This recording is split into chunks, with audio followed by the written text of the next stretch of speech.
Oi, pessoal, tudo bem com vocês? Sejam bem-vindos ao TGA Cast. Eu me chamo Malu e hoje Islane e eu vamos mergulhar em duas teorias que revolucionaram bastante aí o mundo da administração: a teoria burocrática e a teoria estruturalista.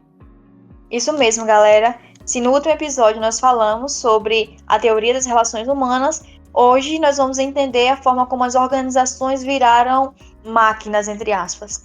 E depois a evolução para sistemas mais complexos. Então vamos lá. Vamos começar com a teoria burocrática. Ela foi criada pelo sociólogo alemão Max Weber no início do século XX, e ele queria entender justamente como as organizações poderiam ser mais eficientes e previsíveis. E adivinha qual foi a solução? A burocracia. Não aquela burocracia que a gente reclama, aquela burocracia chata que a gente fala durante o dia. Mas Weber, ele via a burocracia de uma forma diferente, via a burocracia como um sistema ideal, algo baseado em princípios. No caso, foram 6 princípios que ele estabeleceu. E o primeiro deles seria regras formais, ou seja, tudo documentado, tudo formalizado dentro da organização. Uma hierarquia clara, coisa que a gente já viu, né? Na teoria clássica de Fayol, em que as pessoas, seria bom, né, para a organização que as pessoas, os funcionários, tivessem apenas um chefe, para que houvesse essa hierarquia clara, um comando claro, quem é que está mandando. Nós também vemos na teoria burocrática a divisão do trabalho, coisas que nós também já vimos em outra teoria, na teoria de Taylor. Então aqui nós temos que cada pessoa faz o seu próprio trabalho. Nós também temos a impessoalidade, que não há favoritismo. Todos irão seguir a mesma regra, independente do cargo em que ocupa. Nós também vemos na teoria burocrática a formalização. Os funcionários, eles deviam ter qualificação, especialização. Era uma forma de querer que o funcionário tivesse uma formação acadêmica e uma experiência também no trabalho. Isso a gente vê até hoje, né, inclusive. E nós também temos aqui, por último, a última regra, o último princípio, que seria a previsibilidade. Uma forma de obter controle, de planejamento, vamos dizer assim. É um planejamento. É você manter sob controle, é você ter ali uma linha clara de tudo aquilo que você vai fazer dentro da organização. É muito interessante, né, Slane? À medida que as teorias elas vão passando, meio que vão crescendo, elas mantêm as características das teorias que surgiram primeiro. E com a burocracia não é diferente. Parece ótimo, né, o termo burocracia, onde tudo é organizado, mas na realidade mostrou que o excesso dessa burocracia pode acabar engessando as empresas, criar uma lentidão e até mesmo desmotivar as pessoas a trabalhar. Isso mesmo, e hoje, mesmo com tantas críticas, nós ainda vemos traços da burocracia em órgãos públicos, em bancos, em grandes corporações. Principalmente em grandes empresas, né? Existe uma grande burocracia. Serve como se fosse um manual da forma como o funcionário deveria seguir, deveria se vestir, por exemplo. Aeromoças. A gente sabe que as aeromoças elas têm um padrão. Um coque, a roupa, tudo bonitinho. Ou organizações militares, por exemplo. A forma como o soldado se porta. Isso são regras, são burocracias da organização. Será que isso ainda funciona? Ela não só funciona, como ela foi adaptada para a realidade moderna em que a gente vive, né? Então, as empresas elas ressignificaram todos esses princípios. A exemplo da hierarquia, que hoje em dia ela vem com autonomia maior aos colaboradores. Então, as organizações ela mantêm essa estrutura clara, mas com times mais ágeis e mais autonomia, para que esses funcionários não deixem ali os processos tão parados. As regras formais, elas ainda continuam, porém digitais, né? Então, processos foram automatizados para ficar mais fácil. Um exemplo disso é o RH digital, para quem trabalha, a famosa assinatura eletrônica, né, o bater o ponto. E a impessoalidade, ela veio aí com uma humanização grande, né? Então, a burocracia weberiana, ela evitava esses favoritismos, mas hoje ela é combinada com uma gestão muito mais humanizada. Então, eu quero que meu colaborador esteja no padrão, exerça sua função com a certificação correta, porém, eu quero saber o feedback constante dele, como ele se sente, como ele está dentro da empresa e se está tudo certo. Isso mesmo, hoje a gente tem, né, uma gestão de pessoas dentro das organizações. Mas nada é perfeito, então a burocracia ela foi acusada de desumanizar o trabalho, pois esse excesso de regras, como Maria Luísa falou, engessava as pessoas de certa forma. Então a formalização dos processos, os colaboradores, eles se sentiam que tinham uma dificuldade de ter criatividade dentro da empresa, de ter uma flexibilidade, de poder pensar por si, de certa forma, de ter uma autonomia em determinadas funções. Isso gerava dificuldade da organização se adaptar dentro do mercado.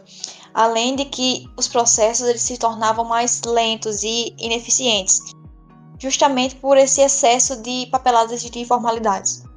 Um exemplo disso são, vamos pegar aqui, um hospital, por exemplo, precisa comprar um determinado remédio. Ele só é ir lá e comprar? Não. Ele precisa de documentações, precisa registrar, precisa de papéis específicos para poder coordenar aquela compra. Então, esse excesso de formalidade, esse excesso de papelada, muitas vezes acaba trazendo lentidão dentro dos processos que poderiam ser um pouco mais simples. Acredita, Malu? Acredito sim, Slane. E apesar de tudo isso, a gente tem que lembrar que a burocracia ela não é uma vilã, né? Quando ela é adaptada ao contexto, ela vira uma ferramenta muito poderosa. Nós, como futuros gestores, administradores, a gente deve usar a burocracia aliada a uma tecnologia para simplificar os processos, balancear as regras da empresa com flexibilidade para que fique confortável também para o colaborador. E lembrar, gente, que pessoas elas não são peças, tá? A burocracia ela deve servir e não sufocar. Incrível como toda teoria deixa soluções, não é? E agora a gente vai lá para os anos de 1950, quando surgiu a teoria estruturalista, que queria unir o melhor da burocracia, das relações humanas e da administração clássica. Os estruturalistas eles enxergavam as organizações como sistemas abertos. E um sistema aberto é quando o ambiente interno também interage com o ambiente externo, ou seja, fora da organização. Então imagina aí uma empresa na década de 50. Os chefes engravatados, regras rígidas, mas e os clientes? E a concorrência? Então, o estruturalismo trouxe essa visão de fora para dentro. Eles trouxeram ideias como análise intra e interorganizacional, a forma como as empresas elas interagem, elas se relacionam, ou seja, a forma como a empresa ela se relaciona dentro de si, no seu ambiente interno, e a forma como ela se relaciona fora, no seu ambiente externo. A concorrência, os clientes, o ambiente, organizações governamentais, impostos, esse tipo de coisa. Mas ela também trouxe conflitos de interesse, que nem tudo é harmonia. Porém, é uma teoria que diz que os conflitos, eles são, vamos assim, dentro de uma organização, é algo que traz mudança, algo que traz evolução. Nós também temos os múltiplos papéis. O mesmo funcionário ele pode ter várias funções sociais. Essa teoria, ela também traz um pouco da teoria das relações humanas. Então, é uma forma de pensar que um indivíduo não é apenas não tem apenas um único papel dentro da organização. Ora ele é cliente, ora ele é funcionário, ora ele tem a necessidade de ser voluntário em algo, ora ele faz parte de uma organização, por exemplo, uma igreja ou uma instituição beneficente. É uma forma de dizer que as pessoas se tornaram mais complexas, de certa forma, como se as organizações tivessem se tornado mais complexas. Ou seja, a gente sai daquela caixinha rígida, né, que a burocracia nos trouxe para um modelo mais flexível e adaptável, onde as empresas elas entendem que nada funciona sozinho, isolado, e está tudo sempre conectado em uma grande rede. E nem tudo é harmonia, então as empresas elas precisam gerenciar essas divergências dentro do mercado e como ela vai se relacionar com seus fornecedores, concorrentes e sociedade como um todo. Isso influenciou até mesmo a gestão de stakeholders e redes corporativas de hoje em dia. Exatamente. Então, na prática, isso se traduz mais ou menos assim: uma gestão de stakeholders. Os stakeholders são clientes, é tudo aquilo que afeta uma organização de certa forma. Então, os clientes, os fornecedores, é o governo, como eu havia dito, por conta daquela questão dos impostos. Então, a concorrência também faz parte desse grupo de stakeholders. Então, as empresas, como a Natura, por exemplo, não pensam apenas no lucro, mas também no seu impacto social e ambiental. Um exemplo disso são as embalagens, né, da própria organização, da própria Natura, que elas são ecológicas. Algumas, pelo menos. As organizações em rede, startups, por exemplo, elas usam do ecossistema de inovação. Elas têm parcerias entre fintechs e bancos tradicionais. Flexibilidade estrutural, então esse modelo híbrido, algo que a gente veio conhecer muito na pandemia, né? Que as pessoas, elas vieram a trabalhar também remotamente. É algo que a gente se adaptou, né, durante a crise, tanto nós também, como nós viemos a estudar de forma remota, o famoso EAD. Um exemplo é que, para ficar melhor de entender, eu trouxe um exemplo aqui da Amazon. A Amazon ela não é somente um e-commerce, é um sistema complexo também de logística, também tem a nuvem, né, a AWS, e até mesmo saúde. Para o administrador moderno, a lição fica bem clara. Pensar além da hierarquia, né? Então a gente entender que as empresas, elas são organismos vivos e não máquinas, né? São esses sistemas complexos que a gente tem hoje em dia. Ela tem que se integrar ao ecossistema, então ter parcerias e redes, às vezes vale mais do que uma competição pura e isolada. E também gerenciar esses conflitos como oportunidade. Então, tem aí uma diversidade de ideias que gera inovação para a empresa e ela consegue se adaptar muito fácil às mudanças de mercado. Então, resumindo aqui, para ficar tudo mais claro. A burocracia, a teoria burocrática, ela fala sobre ordem. Mas a gente sabe que ordem demais pode, de certa forma, engessar, tirar a criatividade, tirar a flexibilidade. O estruturalismo, ele já tem uma visão sistêmica, né? Ele enxerga que a organização não é apenas um ambiente interno, mas também um ambiente externo.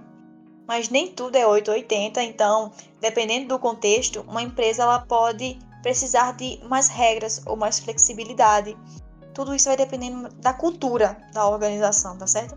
Por isso é fundamental ter esse conhecimento sobre as teorias de administração, pois elas já estudaram os problemas, elas surgiram a partir de problemas. Então, nós, através dessas teorias, através desses estudos, nós conseguimos entender melhor o funcionamento da administração. Chegamos ao final do nosso terceiro episódio do TGA Cast, mas me diz aí, qual vocês preferem? Burocracia ou estruturalismo? Comentem aqui embaixo. O equilíbrio é tudo, então não se preocupem que no próximo episódio nós teremos a teoria neoclássica e a teoria da administração por objetivos, para que vocês possam ficar mais informados. E obrigada por assistirem até aqui. Tchau, tchau.